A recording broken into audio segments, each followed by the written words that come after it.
की फतेह। भाई जी गुरमत क्लास हाजिरी भरने वाले ਵੀਰਾਂ ਭੈਣਾਂ ਸਭ ਨੂੰ ਜੀ ਆਇਆਂ ਆਖਦੇ ਹਾਂ ਜੀ। ਹਰ ਸੋਮਵਾਰ ਵੀਰ ਅਜੀਤ ਸਿੰਘ ਜੀ ਸਾਡੇ ਨਾਲ ਗੁਰਮਤ ਵਿਚਾਰਾਂ ਦੀ ਸਾਂਝ ਕਰਦੇ ਹਨ। ਪਿਛਲੇ ਕੁਝ ਹਫ਼ਤਿਆਂ ਤੋਂ ਆਪ ਜੀ ਨੇ ਆਨੰਦ ਕਾਰਜ ਦਾ ਵਿਸ਼ਾ ਲਿਆ ਹੈ ਜੋ ਆਰੰਭ ਕੀਤਾ ਔਰ 4 ਹਫ਼ਤਿਆਂ ਤੋਂ ਉਹਦੀ ਵਿਸਥਾਰ ਸਹਿਤ ਆਪ ਜੀ ਨੇ ਵਿਚਾਰ ਕੀਤੀ ਹੈ। ਪਿਛਲੇ ਹਫ਼ਤੇ ਦੇ ਜੋ ਸਬਜੈਕਟ ਸੀਗਾ ਉਹਦੇ ਵਿੱਚ ਚੂਹੀ ਮਹਿਲਾ ਚੌਥਾ ਜਾਂ ਜੋ ਸ਼ਬਦ ਜਿਹਨੂੰ ਆਮ ਤੌਰ ਤੇ ਲਾਵਾਂ ਦਾ ਸ਼ਬਦ ਕਿਹਾ ਜਾਂਦਾ ਹੈ ਉਹਦੀ ਵਿਚਾਰ ਆਪ ਜੀ ਨੇ ਆਰੰਭ ਕੀਤੀ ਸੀ। ਉਸ ਤੋਂ ਅੱਗੇ ਦੀ ਵਿਚਾਰ ਅੱਜ ਆਪ ਜੀ ਨੂੰ ਬੇਨਤੀ ਹੈ ਕਿ ਉਸਨੂੰ ਸਾਂਝੀ ਕਰੋ ਜੀ। ਵਾਹਿਗੁਰੂ ਜੀ ਕਾ ਖਾਲਸਾ ਵਾਹਿਗੁਰੂ ਜੀ ਕੀ ਫਤਿਹ। ਇੱਕ ਓੰਕਾਰ ਸਤਨਾਮ ਕਰਤਾ ਪੁਰਖ ਨਿਰਭਉ ਨਿਰਵੈਰ ਅਕਾਲ ਮੂਰਤ ਅਜੂਨੀ ਸੈਭੰ ਗੁਰ ਪ੍ਰਸਾਦ।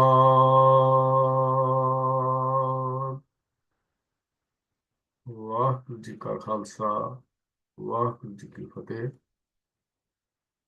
ਪਰਮ ਸਨਮਾਨਯੋਗ ਗੁਰੂ ਪਿਆਰਿਓ, ਪਿਛਲੇ ਕੁਝ ਹਫ਼ਤਿਆਂ ਤੋਂ ਅਸੀਂ ਸਿੱਖ ਦੀ ਜ਼ਿੰਦਗੀ ਦਾ ਅਹਿਮ ਪੱਖ, ਜਿਹਨੂੰ ਅਸੀਂ ਗ੍ਰਸਥ ਜੀਵਨ ਕਹਿੰਦੇ ਹਾਂ, ਜਿਸ ਦਾ ਸ਼ੁਰੂਆਤ ਆਨੰਦ ਕਾਰਜ ਦੇ ਨਾਲ ਹੁੰਦੀ ਹੈ, ਉਹਦੇ ਉੱਤੇ ਕੁਝ ਵਿਚਾਰਾਂ ਕਰ ਰਹੇ ਹਾਂ। ਗੁਰੂ ਸਾਹਿਬ ਜੀ ਨੇ ਜੀਵਨ ਦਾ ਆਦਰਸ਼ ਜੋ ਹੈ ਉਹ ਵਾਹਿਗੁਰੂ ਪਤੀ ਦੇ ਨਾਲ ਜੀਵ ਰੂਪੀ ਇਸਤਰੀ ਦਾ ਮਿਲਾਪ ਦੱਸਿਆ ਹੈ। ਇਸ ਮਿਲਾਪ ਨੂੰ, ਇਸ ਮੇਲ ਨੂੰ ਪੂਰਾ ਮੁਕੰਮਲ ਕਰਨ ਲਈ ਜੀਵਨ ਵਿੱਚ ਕੀਤੀ ਹੋਈ ਤਿਆਰੀ, ਇਸ ਸੂਹੀ ਰਾਗ ਦੇ ਸ਼ਬਦ ਜਿਹਨੂੰ ਅਸੀਂ ਲਾਵਾਂ ਦਾ ਪਾਠ ਕਹਿੰਦੇ ਹਾਂ, ਗੁਰੂ ਰਾਮਦਾਸ ਮਹਾਰਾਜ ਦਾ ਉਚਾਰਨ ਕੀਤਾ ਹੋਇਆ ਹੈ, ਉਹਦੇ ਵਿੱਚ ਵਰਣਨ ਕੀਤਾ ਗਿਆ ਹੈ। ਪ੍ਰਵਿਰਤੀ ਤੋਂ ਸ਼ੁਰੂ ਕਰਕੇ ਇਹ ਯਤਨ ਆਰੰਭ ਹੁੰਦੇ ਹਨ ਤੇ ਪ੍ਰਭ ਅਬਿਨਾਸ਼ੀ ਦੀ ਪ੍ਰਾਪਤੀ ਤੇ ਜਾ ਕੇ ਇਹ ਯਤਨ ਮੁਕੰਮਲ ਹੋ ਜਾਂਦੇ ਹਨ। ਇਹ ਸ਼ਬਦ ਜਿਹਨੂੰ ਅਸੀਂ ਆਮ ਤੌਰ ਤੇ ਬਿਲਕੁਲ ਹੀ ਫਾਰਮੈਲਿਟੀ ਦੇ ਤੌਰ ਦੇ ਉੱਤੇ ਪੜ੍ਹ ਦਿੰਦੇ ਹਾਂ, ਇਹ ਦੋ ਅਰਥ ਰੱਖਦਾ ਹੈ, ਦੋਹਰੇ ਅਰਥ ਰੱਖਦੇ ਹਨ। ਇੱਕ ਪਾਸੇ ਇਸਤਰੀ ਦਾ ਤੇ ਪੁਰਸ਼ ਦਾ ਵਿਆਹ ਵਾਲੀ ਜ਼ਿੰਦਗੀ ਦਾ ਆਦਰਸ਼ ਹੈ, ਤੇ ਦੂਜੇ ਪਾਸੇ ਜੀਵ ਦਾ ਪਰਮਾਤਮਾ ਦੇ ਨਾਲ ਅਧਿਆਤਮਕ ਆਤਮਿਕ ਮੇਲ ਹੈ।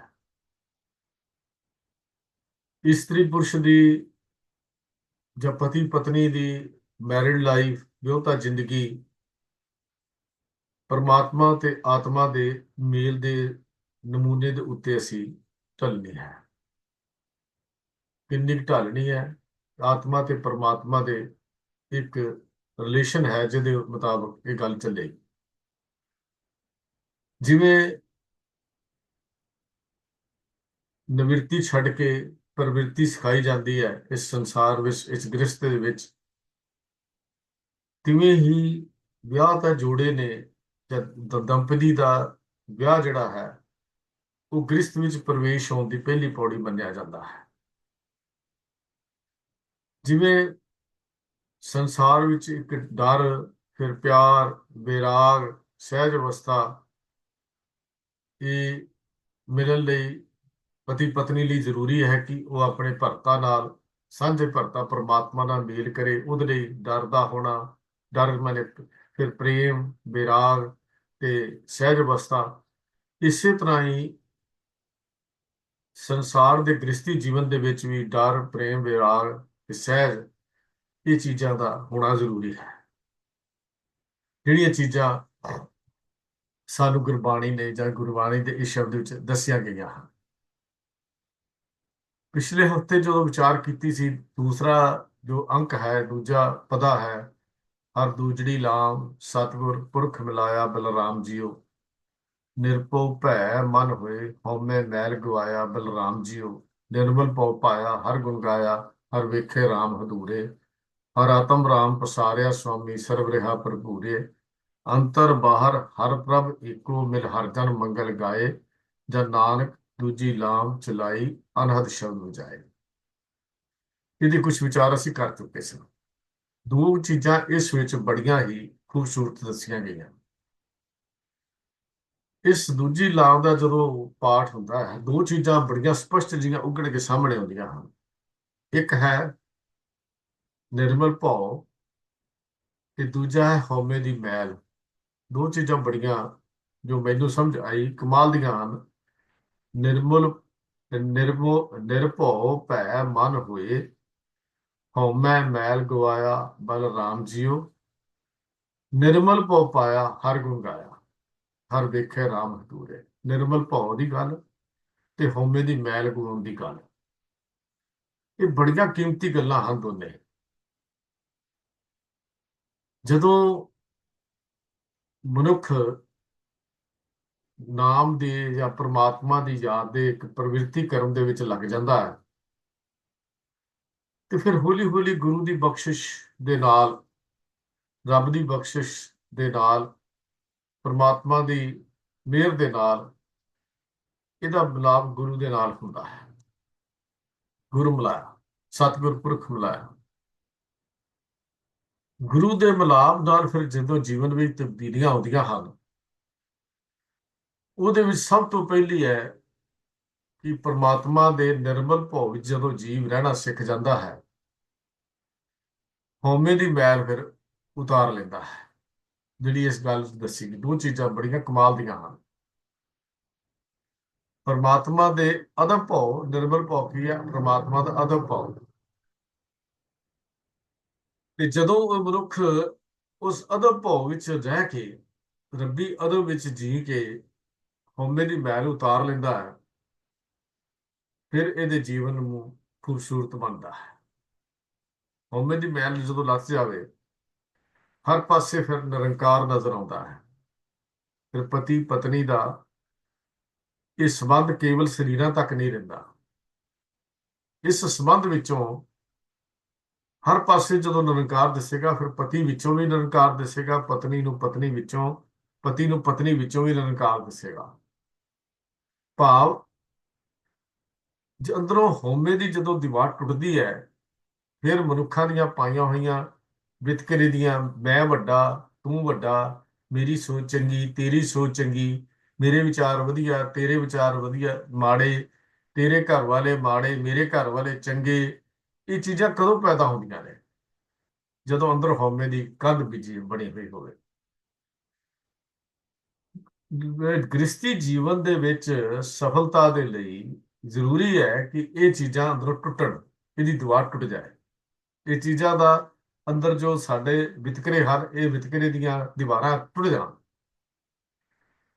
ਜਦੋਂ ਮਨੁੱਖ ਪ੍ਰਮਾਤਮਾ ਦੇ ਨਿਰਮਲ ਭਉ ਵਿੱਚ ਜਿਉਣਾ ਸਿੱਖ ਲੈਂਦਾ ਹੈ, ਜਦੋਂ ਪ੍ਰਮਾਤਮਾ ਦੇ ਨਿਰਮਲ ਭਉ ਵਿੱਚ ਮਨੁੱਖ ਜਿਉਂਦਾ ਹੈ, ਤਾਂ ਫਿਰ ਉਹਦੇ ਅੰਦਰ ਹਉਮੈ ਦੀ ਇਹ ਦੀਵਾਰ ਟੁੱਟਦੀ ਹੈ। ਧਰਮ ਦਾ ਅਸਲੀ ਮਕਸਦ ਵੀ ਇਹੋ ਹੀ ਹੈ ਕਿ ਰੱਬ ਦਾ ਦੀਦਾਰ ਹੋ ਜਾਏ, ਰੱਬੀ ਦੀਦਾਰ ਹੋ ਜਾਣ। ਤੇ ਉਹ ਮਕਸਦ ਉਦੋਂ ਪੂਰਾ ਹੁੰਦਾ ਹੈ ਜਦੋਂ ਨਿਰਮਲ ਭਉ ਤੇ ਹਉਮੈ ਦੀ ਦੀਵਾਰ ਟੁੱਟੇ ਤੇ ਅਗਲੀ ਪੀੜ੍ਹੀ ਦੇ ਉੱਤੇ ਵਿਰਾਗਦੇ ਵਾਲੇ ਪਾਸੇ ਬੰਦਾ ਚੱਲ ਪਵੇ। ਆਪਣੇ ਅੰਦਰ ਵੀ ਦੂਜਿਆਂ ਦੇ ਅੰਦਰ ਵੀ ਫਿਰ ਜਦੋਂ ਇੱਕੋ ਜਿਹੀ ਜੋਤ ਦੀ ਪ੍ਰਮਾਤਮਾ ਦੀ ਜੋਤ ਦਾ ਅਹਿਸਾਸ ਹੋਣ ਲੱਗ ਪਵੇ, ਫਿਰ ਮਨੁੱਖ ਦੇ ਅੰਦਰੋਂ ਸਾਰੀਆਂ ਦੁਸ਼ਮਣੀ ਦੀਆਂ ਕੰਧਾਂ ਟੁੱਟ ਜਾਣਗੀਆਂ। ਫਿਰ ਦੁਸ਼ਮਣ ਦਾ ਸਿਪਾਹੀ ਵੀ ਅਗਰ ਤਲਵਾਰ ਦਾ ਫੱਟ ਖਾ ਕੇ ਧਰਤੀ ਤੇ ਡਿੱਗ ਪਿਆ ਹੈ, ਤੇ ਭਾਈ ਕਨ੍ਹਈਆ ਉਹਨਾਂ ਨੂੰ ਵੀ ਪਾਣੀ ਪਿਲਾ ਰਿਹਾ ਹੈ, ਕਿਉਂਕਿ ਇਹ ਅੰਦਰੋਂ ਹਉਮੈ ਦੀ ਦੀਵਾਰ ਟੁੱਟ ਚੁੱਕੀ ਹੈ। ਪ੍ਰੇਮ ਦੇ ਨਾਲ, ਰੱਬੀ ਭਉ ਦੇ ਨਾਲ, ਰੱਬੀ ਅਦਬ ਦੇ ਨਾਲ। ਪਹਿਲਾਂ ਸਾਡੀ ਉਮਰ ਛੋਟੀ ਸੀ, ਵਿਆਹ ਤੋਂ ਪਹਿਲਾਂ ਛੋਟੀ ਉਮਰ ਹੋਣ ਕਰਕੇ ਹਰ ਕੋਈ ਇੱਕ ਦੂਜੇ ਦੇ ਨਾਲ ਗੁਜ਼ਾਰਾ ਕਰ ਲੈਂਦਾ ਸੀ। ਚਲੋ ਕੋਈ ਵੱਡੇ ਨੇ, ਸਤਿਕਾਰ ਹੈ। ਹਰ ਕਰਮ ਜਿਹੜਾ ਸਾਡਾ ਸੀ ਉਹ ਸਾਨੂੰ ਛੋਟੇ ਸਮਝ ਕੇ ਮਾਫ ਕਰ ਦਿੱਤਾ ਜਾਂਦਾ। ਇਹ ਸਮਝ ਲਈਏ ਵੀ ਚਲੋ ਇਹ ਛੋਟੇ ਨੇ। ਸਭ ਤੋਂ ਵੱਡੀ ਰੁਕਾਵਟ ਜਿਹੜੀ ਮਨੁੱਖ ਦੇ ਗ੍ਰਸਤੀ ਜੀਵਨ ਦੇ ਨਿਰਵਾਹ ਵਿੱਚ ਬਣਦੀ ਹੈ ਉਹ ਹੈ ਹਉਮੈ। ਹਉਮੈ ਦਾ ਅਰਥ ਹੈ ਆਪਣੀ ਵੱਖਰੀ ਹੋਣ ਦਾ ਅਹਿਸਾਸ। ਜਦੋਂ ਮਨੁੱਖ ਨੂੰ ਆਪਣੀ ਵੱਖਰੀ ਹੋਣ ਦਾ ਅਹਿਸਾਸ ਹੋਏਗਾ, ਦੋ ਗੱਲਾਂ ਨੇ। ਇਸ ਹਉਮੈ ਕਰਕੇ ਹੀ ਮਨੁੱਖ ਪਰਮਾਤਮਾ ਤੋਂ ਵਿਛੜਿਆ ਹੋਇਆ, ਤੇ ਇਸ ਹਉਮੈ ਕਰਕੇ ਹੀ ਮਨੁੱਖ ਦੇ ਪਰਿਵਾਰ ਦਾ ਜਾਂ ਸਮਾਜ ਦਾ ਜਾਂ ਪਤੀ ਪਤਨੀ ਦੇ ਰਿਸ਼ਤੇ ਵਿੱਚ ਵੀ ਕੜਤਣ ਪੈਦਾ ਹੋ ਜਾਂਦੀ ਹੈ। ਜਿਹੜੀ ਹਉਮੈ ਰੱਬ ਤੋਂ ਵਿਛੋੜ ਸਕਦੀ ਹੈ, ਉਹ ਦੱਸੋ ਉਹ ਹਉਮੈ ਫਿਰ ਪਰਿਵਾਰ ਜਾਂ ਸੰਸਾਰ ਦੇ ਨਾਲ ਸਾਡਾ ਨਿਰਵਾਹ ਕਿਵੇਂ ਕਰਨ ਦੇਵੇਗੀ? ਜਿਹੜੀ ਹਉਮੈ ਸਾਨੂੰ ਨਿਰੰਕਾਰ ਨਾਲੋਂ ਤੋੜ ਦਿੰਦੀ ਹੈ, ਐਂਟੀ ਪਰਬਲ ਹੈ। ਦੂਜੇ ਸ਼ਬਦਾਂ 'ਚ ਇਹ ਗੱਲ ਕਰ ਲਈਏ ਕਿ ਪਤੀ ਆਖੇ ਜੋ ਮੈਂ ਕਰਦਾ ਹਾਂ ਉਹ ਠੀਕ ਹੈ, ਤੇ ਪਤਨੀ ਆਖੇ ਜੋ ਮੈਂ ਕਰਦੀ ਹਾਂ ਉਹ ਠੀਕ ਹੈ। ਭਾਵ ਆਪਣੇ ਕੀਤੇ ਹੋਏ ਗਲਤ ਕੰਮ ਦੇ ਉੱਤੇ ਵੀ ਅੜ ਕੇ ਬੈਠ ਜਾਣਾ, ਇਹ ਹਉਮੈ ਹੈ। ਅਸਲ ਵਿੱਚ ਕਰਮ ਤੇ ਹਉਮੈ ਦੀ ਬਹੁਤ ਗਹਿਰੀ ਮਿੱਤਰਤਾ ਹੈ, ਨੇੜਤਾ ਹੈ ਕਰਮ ਤੇ ਹਉਮੈ ਦੀ। ਕਿਸੇ ਵੀ ਕਿਸਮ ਦਾ ਕੀਤਾ ਹੋਇਆ ਦਾਵਾ ਇਹ ਅੰਦਰ ਹਉਮੈ ਦੀ ਨੀਂਹ ਨੂੰ ਪੱਕਾ ਕਰਦਾ ਹੈ। ਕਿਸੇ ਵੀ ਕਿਸਮ ਦਾ ਕੀਤਾ ਹੋਇਆ ਦਾਵਾ ਜਿਹੜਾ ਹੁੰਦਾ, ਮੈਂ ਸਿਆਣਾ, ਮੇਰੇ ਵਰਗਾ ਕੌਣ ਜੰਮਿਆ, ਮੇਰੇ ਵਰਗਾ ਕੌਣ ਹੈ ਜੋ ਇਹ ਕੰਮ ਕਰ ਸਕਦਾ, ਇਹ ਦਾਵਾ ਹੈ ਨਾ ਸਾਡਾ। ਕਿਸੇ ਦੇ ਕਰਮ ਦਾ ਕੀਤਾ ਹੋਇਆ ਦਾਵਾ ਇਹ ਹਉਮੈ ਦੀ ਨੀਂਹ ਨੂੰ ਹੋਰ ਪੱਕਾ ਕਰ ਦਿੰਦਾ ਹੈ। ਉਹ ਦਾਵਾ ਭਾਵੇਂ ਧਾਰਮਿਕ ਖੇਤਰ ਦਾ ਹੋਵੇ ਤੇ ਭਾਵੇਂ ਸਮਾਜਿਕ ਖੇਤਰ ਦਾ ਹੋਵੇ। ਗੁਰੂ ਸਾਹਿਬ ਜੀ ਨੇ ਜਦੋਂ ਸੁਖਮਨੀ ਅਸੀਂ ਗੌੜੀ ਰਾਗ ਅਸੀਂ ਪੜ੍ਹਦੇ ਹਾਂ ਤਾਂ ਉਹਦੇ 'ਚ ਇੱਕ ਬਚਨ ਆਉਂਦਾ ਹੈ ਸਤਿਗੁਰੂ ਜੀ ਦਾ, ਜਬ ਇਹ ਮਨ ਮੈਂ ਕਰਤ ਗੁਮਾਨਾ, ਤਬ ਇਹ ਬਾਬਰ ਫਿਰਤ ਬਿਗਾਨਾ। ਫਿਰ ਅੱਗੇ ਫਿਰ ਇਸ ਤੋਂ ਅੱਗੇ ਜਾ ਕੇ ਇੱਕ ਹੋਰ ਸ਼ਬਦ ਗੁਰੂ ਸਾਹਿਬ ਜੀ ਲਿਖਦੇ ਨੇ, ਜਬ ਇਨ ਆਪਣੀ ਆਪਣੀ ਧਾਰੀ, ਤਬ ਇਸ ਕੋ ਹੈ ਮੁਸ਼ਕਿਲ ਭਾਰੀ।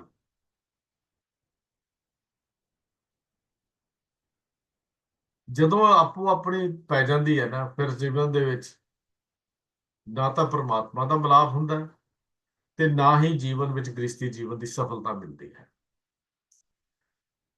ਕਰਮ ਨੇ ਹੀ ਜੋ ਅਸੀਂ ਕਰਦੇ ਆ ਇਹਨੇ ਬਦਲ ਕੇ ਫਿਰ ਬਖਸ਼ਿਸ਼ ਦਾ ਰੂਪ ਵਟਾਉਣਾ ਹੈ। ਜੇਕਰ ਕਰਮ ਕਰਦਿਆਂ ਹੋਇਆ ਨਿਹਕਰਮ ਹੋਣ ਦੀ ਜਾਚ ਸਿੱਖ ਲਈ ਜਾਵੇ, ਜਿਹੜਾ ਸੁਖਮਣੀ ਦੀ ਬਾਣੀ ਵਿੱਚ ਵੀ ਗੁਰੂ ਪਾਤਸ਼ਾਹ ਨੇ ਦੱਸਿਆ ਵੀ ਨਿਹਕਰਮ ਹੋ ਕੇ ਕਰਮ ਕਰੇ, ਤਾਂ ਫਿਰ ਉਹ ਕਿਸੇ ਕੰਮ ਨੂੰ ਇਹ ਨਹੀਂ ਕਹਿੰਦਾ ਕਿ ਇਹ ਕੰਮ ਮੈਂ ਕੀਤਾ ਹੈ ਜਾਂ ਮੈਂ ਸਿਆਣਾ ਹਾਂ ਜਾਂ ਮੇਰੀ ਅਕਲ ਵੱਡੀ ਹੈ। ਫਿਰ ਤਾਂ ਉਹਦੇ ਦਿਮਾਗ 'ਚ ਇੱਕੋ ਹੀ ਗੱਲ ਆਉਂਦੀ ਹੈ, ਕਾਠ ਕੀ ਪੁਤਰੀ ਕਹਾਂ ਕਰੇ ਵਪਰੀ, ਖਿਲਾਵਨ ਹਾਰੋ ਜਾਣੇ। ਵੀ ਕੀ ਕਹੇ ਕਿ ਮਿੱਟੀ ਦੀ ਪੁਤਰੀ, ਇਹ ਲੱਕੜ ਦੀ ਪੁਤਰੀ, ਇਹ ਕੀ ਗਲੇਗੀ, ਕੀ ਕਰ ਲਏਗੀ? ਇਹ ਤਾਂ ਖਿਲਾਵਨ ਹਾਰੇ ਦੀਆਂ ਖੇਡਾਂ ਹਨ। ਜਦੋਂ ਇਹ ਗੱਲ ਸਮਝ ਆ ਜਾਵੇ ਵੀ ਮੈਂ ਇਹ ਕਰਮ ਕਰਦੇ ਹੋਏ ਨਿਹਕਰਮ ਹੋ ਕੇ ਜ਼ਿੰਦਗੀ ਜਿਉਣੀ ਹੈ, ਜਦੋਂ ਇਹ ਸੋਚ ਬਣ ਜਾਏ ਫਿਰ ਬੰਦਾ ਰੱਬੀ ਬਖਸ਼ਿਸ਼ ਦਾ ਪਾਤਰ ਬਣ ਜਾਂਦਾ ਹੈ। ਉਦੋਂ ਜਦੋਂ ਇਹ ਸੋਚ ਬਣ ਜਾਵੇ ਤੇ ਪਤੀ ਪਤਨੀ ਦਾ ਰਿਸ਼ਤਾ ਵੀ ਬਹੁਤ ਸੁਖਾਵਾਂ ਹੋ ਜਾਂਦਾ ਹੈ, ਬਹੁਤ ਸੁਖਾਵਾਂ ਹੋ ਜਾਂਦਾ ਹੈ। ਇਹ ਸੋਚ ਨਾਲ ਹੀ ਜਦੋਂ ਇਹ ਸੋਚ ਬਣਦੀ ਹੈ, ਉਦੋਂ ਅਕਾਲ ਪੁਰਖ ਤਰੁੱਠ ਕੇ ਸਿੱਖ ਨੂੰ ਗੁਰੂ ਦੀ ਬੇੜੀ ਦੇ ਵਿੱਚ ਬਿਠਾ ਦਿੰਦਾ ਹੈ। ਸਤਿਗੁਰੂ ਮਲਾਹ ਜਿਹੜਾ ਬਣ ਜਾਂਦਾ ਹੈ। ਤੇ ਸਤਿਗੁਰੂ ਮਲਾਹ ਐਸਾ ਨਹੀਂ, ਇਹ ਬੇੜੀ ਗੁਰੂ ਦੀ ਇਹੋ ਜਿਹੀ ਨਹੀਂ। ਆਮ ਤੌਰ ਤੇ ਦਰਿਆਵਾਂ ਦੇ, ਸਮੁੰਦਰਾਂ ਦੇ ਕਿਨਾਰਿਆਂ ਤੇ, ਨਦੀਆਂ ਦੇ ਕਿਨਾਰਿਆਂ ਤੇ ਜਾ ਕੇ ਅਸੀਂ ਵੇਖਿਆ ਹੋਵੇਗਾ ਕਿ ਦਰਿਆ ਦੀਆਂ ਪਾਰ ਕਰਾਉਣ ਲਈ ਮਲਾਹ ਹੁੰਦੇ ਸਨ, ਜਿਹੜੀਆਂ ਬੇੜੀਆਂ ਰੱਖਦੇ ਸਨ। ਬੇੜੀਏ ਦਾ ਸਵਾਰ ਹੋਣਾ, ਮਲਾਹ ਨੇ ਚੱਪੂ ਲਾਉਣਾ ਜਾਂ ਮੋਟਰ ਬੋਟ ਹੁਲਾ ਲਓ, ਦੂਜੇ ਕਿਨਾਰੇ ਤੇ ਆਉਣਾ ਤੇ ਜਾ ਕੇ ਉਤਾਰ ਦੇਣਾ। ਪਰ ਗੁਰੂ ਦੀ ਬੇੜੀ, ਜਦੋਂ ਗੁਰੂ ਦੇ ਸ਼ਬਦ ਰੂਪੀ ਬੇੜੀ ਦਾ ਸਵਾਰ ਸਿੱਖ ਬਣ ਜਾਂਦਾ ਹੈ, ਤੇ ਗੁਰੂ ਉਹਨੂੰ ਪਰਲੇ ਕਿਨਾਰੇ ਤੇ ਜਾ ਕੇ ਉਤਾਰਦਾ ਨਹੀਂ, ਸਗੋਂ ਉਹਦੀ ਬਾਹ ਫੜ ਕੇ ਗੁਰੂ ਉਹਨੂੰ ਆਪਣੇ ਘਰ ਵਿੱਚ ਲੈ ਜਾਂਦਾ ਹੈ। ਅਗਨ ਸਾਗਰ ਬੁੱਢ ਸੰਸਾਰਾ, ਨਾਨਕ ਬਾਹ ਪਕੜ ਸਤਿਗੁਰ ਨੇ ਸਤਾਰਾ। ਤਾਰ ਦਿੰਦਾ ਹੈ ਗੁਰੂ। ਫਿਰ ਹਰ ਵੇਲੇ ਪੈਰ ਪੈਰ ਤੇ ਅਗਵਾਈ ਕਰਦਾ ਰਹਿੰਦਾ ਹੈ, ਸਿੱਖ ਨੇ ਕੀ ਕਰਨਾ ਹੈ, ਕੀ ਨਹੀਂ ਕਰਨਾ, ਕਿਹੜਾ ਕੰਮ ਕਰਕੇ ਦੂਰੀ ਬਣਦੀ ਹੈ, ਕਿਹੜਾ ਕੰਮ ਕਰਕੇ ਨੇੜਤਾ ਬਣਦੀ ਹੈ। ਇਹ ਜਦੋਂ ਇਹ ਗੁਰੂ ਇਹ ਗੱਲ ਸਿੱਖ ਲੈਂਦਾ ਸਿੱਖ, ਜਦੋਂ ਸਿੱਖ ਗੁਰੂ ਸ਼ਬਦ ਨਾਲ ਗੁਰੂ ਦੀ ਬੇੜੀ ਦਾ ਸਵਾਰ ਬਣ ਜਾਂਦਾ ਹੈ, ਮਲਾਹ ਗੁਰੂ ਦੇ ਸ਼ਰਨ 'ਚ ਪੈ ਜਾਂਦਾ ਹੈ, ਤੇ ਕੀ ਕੰਮ ਕਰਨ ਤੇ ਕੀ ਨਾ ਕਰਨ ਦਾ, ਚੰਗਾ ਕੀ ਹੈ ਮਾੜਾ ਕੀ ਹੈ, ਸੂਝੀ ਆ ਜਾਂਦੀ ਹੈ। ਇਹਦੇ ਨਾਲ ਹੀ ਮਨੁੱਖ ਜਦੋਂ ਕਰਮ ਕਰਦਾ ਹੈ, ਫਿਰ ਨਾਲੋਂ ਨਾਲ ਇਹਦੀ ਹਉਮੈ ਦੀ ਮੈਲ ਵੀ ਲੱਥਦੀ ਜਾਂਦੀ ਹੈ। ਹਉਮੈ ਦੀ ਮੈਲ ਆਮ ਵਰਗੀ ਮੈਲ ਨਹੀਂ ਹੈ। ਖਿਆਲ ਕਰਨਾ, ਜਿਹੜਾ ਗੁਰੂ ਸਾਹਿਬ ਜੀ ਨੇ ਨਿਰਮਲ ਭਾਉ ਤੇ ਹਉਮੈ ਦੀ ਗੱਲ ਕੀਤੀ, ਇਹ ਆਮ ਮੈਲ ਨਹੀਂ ਹੈ। ਕਦੀ ਦੇਖਿਆ ਭਾਂਡੇ ਆਪਾਂ ਸਾਫ਼ ਕਰਦੇ ਆ, ਘਰਾਂ ਵਿੱਚ ਭਾਂਡੇ ਦੇਖਦੇ ਆ, ਭਾਂਡਿਆਂ ਨੂੰ ਕਦੀ ਠੰਡਾ ਲੱਗ ਜਾਏ ਤਾਂ ਉਹ ਭਾਂਡਾ ਉੱਪਰੇ ਪਾਣੀ ਦੇ ਨਾਲ ਸਾਫ਼ ਨਹੀਂ ਹੁੰਦਾ। ਬਾਕੀ ਮੈਲ ਆਮ ਤੌਰ ਤੇ ਭਾਂਡਿਆਂ ਦੀ ਸੌਖੀ ਲੱਥ ਜਾਂਦੀ ਹੈ, ਪਰ ਠੰਡੇ ਭਾਂਡੇ ਦੀ ਮੈਲ ਬੜੀ ਔਖੀ ਉਤਰਦੀ ਹੈ। ਕਈ ਵਾਰੀ ਉਹਨੂੰ ਰਗੜਨਾ ਪੈਂਦਾ ਹੈ, ਕਈ ਵਾਰੀ ਸੂਪ ਲਾਉਣਾ ਪੈਂਦਾ ਹੈ, ਕਈ ਵਾਰੀ ਸੁਆਹ ਮਲਣੀ ਪੈਂਦੀ ਹੈ। ਮਤਲਬ ਉਹ ਠੰਡੇ ਭਾਂਡੇ ਦੀ ਮੈਲ ਬੜੀ ਔਖੀ ਉਤਰਦੀ ਹੈ। ਆਮ ਜ਼ਿੰਦਗੀ ਦੇ ਵਿੱਚ ਵੀ ਅਸੀਂ ਵੇਖਦੇ ਹਾਂ ਕਿ ਜਦੋਂ ਉਹ ਠੰਡਾ ਉਤਾਰਨ ਦੇ ਲਈ ਗਰਮ ਪਾਣੀ ਦੀ ਲੋੜ ਪੈ ਜਾਂਦੀ ਹੈ। ਸਾਬਣ ਵੀ ਵਧੀਆ ਚਾਹੀਦਾ ਹੈ, ਪਾਣੀ ਵੀ ਗਰਮ ਹੋਣਾ ਚਾਹੀਦਾ, ਤਾਂ ਜਾ ਕੇ ਕਿਤੇ ਦੀ ਮੈਲ ਉਤਰਦੀ ਹੈ। ਬਸ ਇਹੋ ਹੀ ਸਾਡੇ ਜੀਵਨ ਦੀ ਗੱਲਬਾਤ ਹੈ। ਅਹੰਗ ਬੁੱਧ ਮਨ ਪੂਰ ਵਿਦਾਈ, ਸਾਧ ਧੂਰ ਕਰ ਸੁਧ ਮੰਜਾਈ। ਮੰਜਣਾ ਪੈਂਦਾ ਕਿਹੜੀ ਸਤਸੰਗੀਆਂ ਦੀ ਸੰਗਤ ਕਰਕੇ। ਜਿਹੜਾ ਹੰਕਾਰ ਹੈ, ਮਾਫ ਕਰਨਾ, ਹੰਕਾਰ ਜਾਂ ਹਉਮੈ ਕਦੀ ਵੀ ਸਾਨੂੰ ਨਾ ਤਾਂ ਪਰਮਾਤਮਾ ਨਾਲ ਮਿਲਣ ਦਿੰਦੀ ਹੈ, ਤੇ ਨਾ ਹੀ ਜੀਵਨ ਵਿੱਚ ਪਤੀ ਪਤਨੀ ਦਾ ਨਿਰਵਾਹ ਬਣਨ ਦਿੰਦੀ ਹੈ। ਆਪੋ ਵਿੱਚ ਹਮੇਸ਼ਾ ਇਹ ਅਹਿਸਾਸ ਕਰਾਉਂਦੀ ਹੈ ਕਿ ਜੋ ਕੰਮ ਮੈਂ ਕਰਦਾ ਹਾਂ, ਉਸੇ ਕਰਕੇ ਸਾਰਾ ਪਰਿਵਾਰ ਰੋਟੀ ਖਾਂਦਾ ਹੈ, ਉਹ ਸਾਰੇ ਪਰਿਵਾਰ ਦੇ ਜੀ ਮੇਰੇ ਆਸਰੇ ਤੇ ਹਨ, ਕਿਉਂਕਿ ਖੁਦ ਦਾ ਪਰਦਾ ਉਹਨੂੰ ਉਹ ਪਰਮਾਤਮਾ ਨਜ਼ਰ ਆਉਣ ਹੀ ਨਹੀਂ ਦਿੰਦਾ। ਜਿਸ ਕਰਕੇ ਆਪਣੇ ਆਪ ਨੂੰ ਮਨੁੱਖ ਰਿਜ਼ਕ ਦਾ ਦਾਤਾ ਵੀ ਸਮਝ ਬੈਠਦਾ ਹੈ, ਆਪਣੇ ਆਪ ਨੂੰ ਸਿਆਣਾ ਵੀ ਸਮਝ ਬੈਠਦਾ ਹੈ। ਤੇ ਇਹੀ ਜਿਹੀ ਅਵਸਥਾ, ਮਾਫ ਕਰਨਾ, ਪਤੀ ਤੇ ਪਤਨੀ ਦੇ ਰਿਸ਼ਤੇ ਵਿੱਚ ਫਿਰ ਜ਼ਹਿਰ ਬੀਜਦੀ ਹੈ ਜਾਂ ਜ਼ਹਿਰ ਘੋਲ ਦਿੰਦੀ ਹੈ। ਜੇਕਰ ਇਹ ਅਹਿਸਾਸ ਹੋ ਜਾਏ ਕਿ ਪਰਿਵਾਰਕ ਦਾ ਕਾਰਜ ਤਾਂ ਅਸਲ ਵਿੱਚ ਇੱਕ ਟੀਮ ਵਰਕ ਹੈ, ਇਕੱਠੇ ਹੋ ਕੇ ਕੰਮ ਕੀਤਾ ਜਾਂਦਾ ਹੈ, ਕੋਈ ਥੋੜਾ ਕਰਦਾ ਹੈ, ਕੋਈ ਜ਼ਿਆਦਾ ਕਰਦਾ ਹੈ, ਤਾਂ ਫਿਰ ਇਹ ਗੱਲ ਬੜੀ ਸਰਲ ਜਿਹੀ ਹੋ ਜਾਂਦੀ ਹੈ, ਜੀਵਨ ਦੀ ਗੱਡੀ ਬੜੀ ਸੌਖੀ ਚੱਲ ਜਾਂਦੀ ਹੈ। ਪਰ ਆਪਣੀ ਹਉਮੈ ਕਰਕੇ, ਆਪਣੇ ਕਿਰਤ ਤੇ ਆਪਣੇ ਕਰਮ ਦੇ ਉੱਤੇ ਮਾਣ ਕਰਕੇ ਅਸੀਂ ਉੱਚੀਆਂ ਉੱਚੀਆਂ ਦੀਵਾਰਾਂ ਖੜੀਆਂ ਕਰ ਦਿੰਦੇ ਹਾਂ। ਇਹ ਸਾਡੇ ਘਰਾਂ 'ਚ ਅੱਜ ਤ੍ਰਿੜਾ ਪੈਣ ਦਾ ਕਾਰਨ ਹੈ। ਮਾਫ ਕਰਨਾ, ਬਹੁਤ ਸਾਰੇ ਸਿੱਖ ਪਰਿਵਾਰਾਂ ਵਿੱਚ ਅੱਜ ਤ੍ਰਿੜਾ ਪੈ ਰਹੀਆਂ ਨੇ, ਜਿਹੜੀਆਂ ਮਨ ਨੂੰ ਬੜਾ ਤਕਲੀਫ ਵੀ ਦਿੰਦੀਆਂ ਨੇ। ਆਸ-ਪਾਸ ਝਾਤੀ ਮਾਰ ਕੇ ਵੇਖਦਾ ਹਾਂ, ਸਾਡੇ ਆਪਣੇ ਨੇੜੇ ਦੇ ਪਰਿਵਾਰਾਂ ਵਿੱਚ ਵੀ ਇਹ ਕੁਝ ਭਾਣੇ ਵਰਤੇ ਹਨ। ਕਾਰਨ ਇਹੋ ਹੀ ਹੈ। ਸ਼ਾਇਦ ਅਸੀਂ ਇਸ ਗੁਰਬਾਣੀ ਦੀਆਂ ਲਾਵਾਂ ਦੇ ਪਾਠ ਨੂੰ ਸਮਝ ਨਹੀਂ ਸਕੇ। ਜਿਹੜਾ ਲਾਵਾਂ ਦਾ ਪਾਠ ਅਸੀਂ ਸੁਣ ਤਾਂ ਲਿਆ, ਉਸ ਵੇਲੇ ਕਰ ਲਿਆ, ਪਰਿਕਰਮਾ ਵੀ ਲੈ ਲਈਆਂ, ਪਰ ਇਹਦੇ ਵਿੱਚੋਂ ਸਾਨੂੰ ਉਹ ਸਮਝ ਨਹੀਂ ਸ਼ਾਇਦ ਆ ਸਕੀ, ਜਿਹੜਾ ਟੁੱਟਣ ਦਾ ਕਾਰਨ ਹੈ। ਮੈਂ ਸਿਰਫ ਇਹੀ ਮਹਿਸੂਸ ਕਰਦਾ ਕਿ ਇਹ ਹਉਮੈ ਕਰਕੇ ਉੱਚੀਆਂ ਦੀਵਾਰਾਂ ਖੜੀਆਂ ਹੋ ਜਾਂਦੀਆਂ ਨੇ, ਤੇ ਇਹ ਉੱਚੀਆਂ ਦੀਵਾਰਾਂ ਜਿਹੜੀਆਂ ਹਨ, ਇਹ ਫਿਰ ਹੌਲੀ ਹੌਲੀ ਇੱਕ ਦੂਜੇ ਤੋਂ ਦੂਰ ਸਾਨੂੰ ਕਰਦੀਆਂ ਜਾਂਦੀਆਂ ਹਨ। ਦੂਰ ਕਰ ਦਿੰਦੀਆਂ ਨੇ।